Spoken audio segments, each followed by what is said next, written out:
ce temps-là, Jésus disait à ses disciples, « Celui qui vous donnera un verre d'eau au nom de votre appartenance au Christ, Amen, je vous le dis, il ne restera pas sans récompense. Celui qui est un scandale a une occasion de chute. Pour un seul de ces petits qui croient en moi, mieux vaudrait pour lui qu'on lui attache au cou une de ces meules que tournent les ânes et qu'on le jette à la mer. Et si ta main est pour toi une occasion de chute, coupe-la.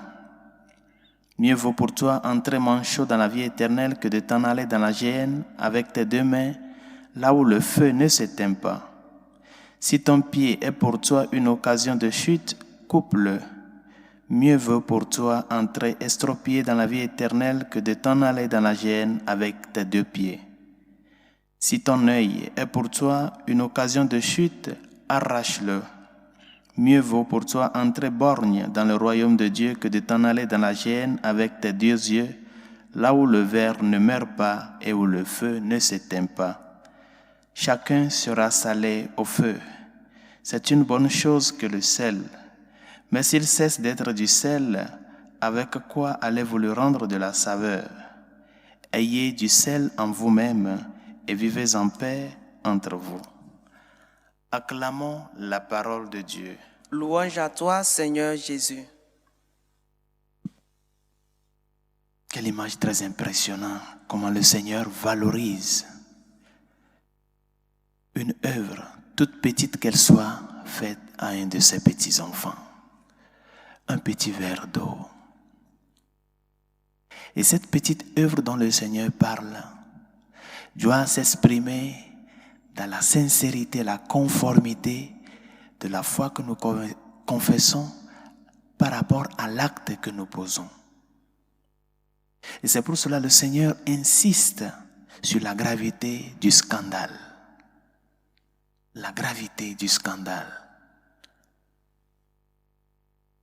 Le fait d'être avec le Seigneur, c'est apprendre de lui, recevoir de lui cette bonté, cette tendresse de vie, cette préoccupation pour les autres, cette préoccupation de le faire connaître à d'autres personnes. Tout ça là, nous le recevons en étant avec le Seigneur, en étant unis avec lui.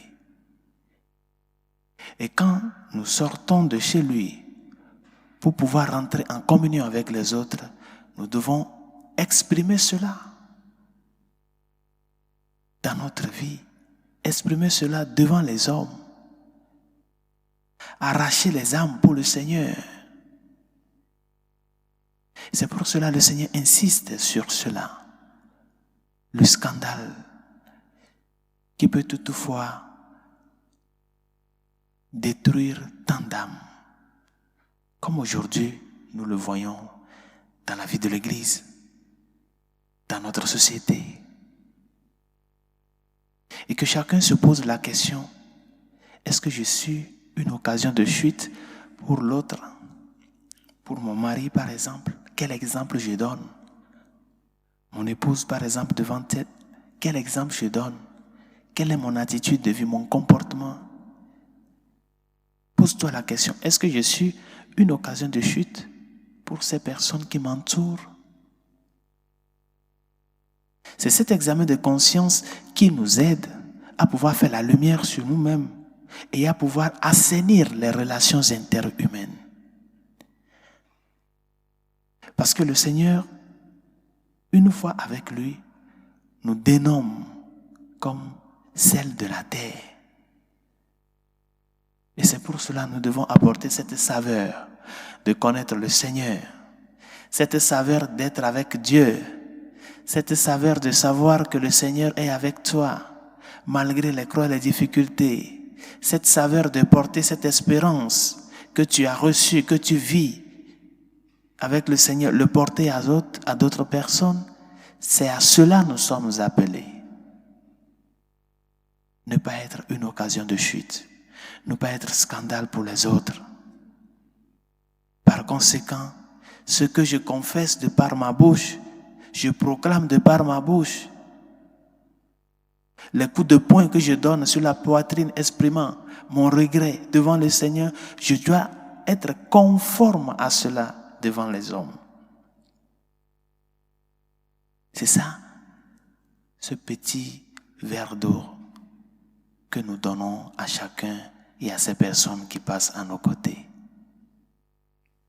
Quelle est la réalité de la vie qui t'étouffe jusqu'à ce que tu n'arrives même plus à être témoin du Christ, à être ce croyant qui fait prolonger l'amour du Seigneur dans la société? Quelle est cette ambition de vie qui t'étouffe?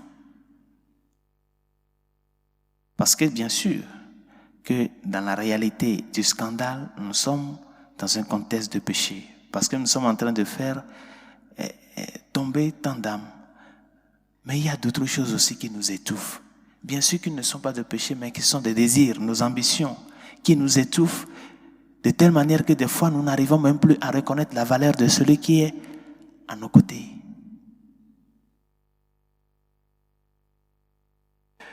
Une promotion professionnelle par exemple,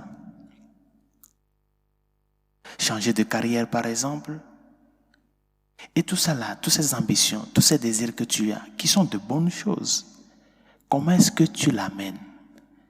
Est-ce que tu cherches à les réaliser selon ce que le Seigneur veut, en te mettant, en te plongeant dans sa volonté, en unissant ta volonté à la volonté de Dieu, ou bien tu cherches n'importe quel moyen pour pouvoir y parvenir à la réalisation de ces ambitions-là, à la réalisation de ces désirs-là?